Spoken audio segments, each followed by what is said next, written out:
সাবেক প্রধানমন্ত্রী ও বিএনপির চেয়ারপারসন খালেদা জিয়ার জানাজাকে ঘিরে আজ জাতীয় সংসদ ভবন এলাকা যেন পরিণত হয়েছে এক গভীর শোকের জনসমুদ্রে। প্রিয় নেত্রীকে শেষ বিদায় জানাতে সকাল থেকেই মানিক মিয়া এভিনিউ ও সংসদ ভবনের আশেপাশে দলে দলে জড়ো হতে শুরু করেন বিএনপির নেতাকর্মী ও সাধারণ মানুষ।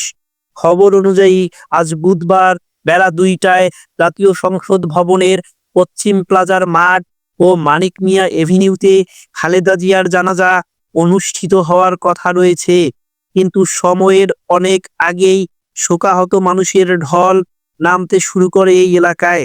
সরেজমিন আজ সকাল 10:30টায় দেখা যায় জাতীয় সংসদ ভবনের দক্ষিণ প্লাজার মাঠে শোকার্ত মানুষের উপস্থিতি দিন দিন বাড়ছে। কারো চোখে জল, কারো মুখে নিঃশব্দ আহাজারি। কেউ দলীয় পতাকা বুকে জড়িয়ে ধরেছেন, কেউ আবার স্মৃতিচারণ করে ভেঙে পড়েছেন আবেগে। অনেক নেতাকর্মী বলেছেন, খালেদা জিয়া শুধু একজন রাজনৈতিক নেত্রী নন, তিনি ছিলেন আপোষহীন সংগ্রামের প্রতীক, গণতন্ত্রের এক অবিচল কণ্ঠ। তার মৃত্যুতে দেশ এক গুরুত্বপূর্ণ অধ্যায় হারালো বলে মনে করেছে অনেকে। শোকাবহ পরিবেশে আইন শৃঙ্খলা রক্ষায় জাতীয় সংসদ ভবন এলাকা, মানিক মিয়া এভিনিউ ও আশেপাশের সড়কে অতিরিক্ত পুলিশ ও আইন শৃঙ্খলা বাহিনীর সদস্য মোতায়েন করা হয়েছে।